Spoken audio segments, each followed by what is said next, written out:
pastor's person, man. I mean, I just think, as I think about and reflect on, the single most great thing I got out of the class was that, you know, Geniogram number 9, the tendency to fall asleep on your own life. That pictured me. That came into the cave, that statement, and God used it to dig me out. I talked about, you know, when we were there for the intensive, just how one of those aspects of me falling asleep was I was 305 pounds at the end of January, right? At the end of January, I was like blood pressure 159 over 117, and man, through this class and that one area of aspect God used as a pinpoint of my walking out death, like consuming and killing it, like, you know what I'm saying, like hiding out, like giving up, you know what I'm saying, to a certain degree, falling asleep. And so God used life and the conversations in the class and the lectures, man, to kind of just, you know, speak me out of where I was, man.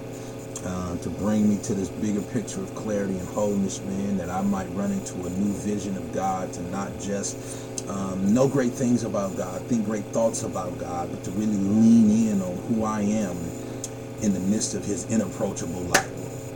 Like that light shined and the weight of and the weight of his heaviness, like who he is, like it met me where I am, right? Like looking at trail of my journey, my life, my pedigree, who I am, my family structure, the brokenness, the ways, you know, I try to self-love or find, you know, my own joys and happiness and things. And man, God came after that and it brought me into a greater light of his glory, man, to awaken me to, like, you know, not just who I am, right?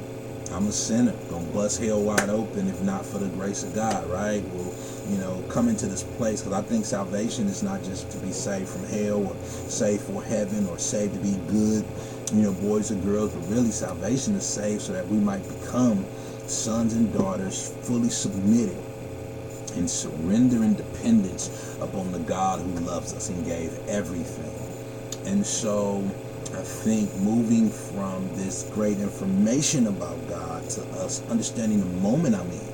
Like, I'm passing through life, brother. I'm headed to my end, and I this dash, I got to do something with it. And so the class, pastor's person, awakened me to not the mechanics of my role, of the giving, of dispensing of information, but the class awakened me to my personhood. Like, I am a traveler through life on my way to meet God, and I can't be asleep on my way to that. I gotta live into this moment. I don't know how many moments I got left, but man, the class helped me like rediscover some stuff. It ignited a flame. And if you ask my congregation, like before January to now, they'll tell you about the differences. Now, a lot, they see a physical transformation again from 305 pounds. Currently today, July 2nd, I'm 241.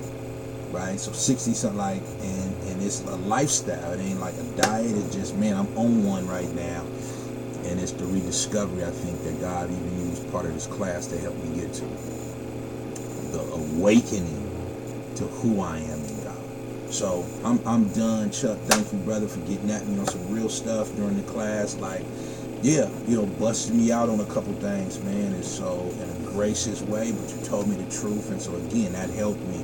You know, not having no escape clauses in certain ways to help me just come on out, be what you is, brother. A sinner, saved by the grace of God, a trail of misery behind me. But because of who Christ is, a path of glory in front of me. I feel like preaching, Chuck. Bless you, man. Love you, brother. Peace.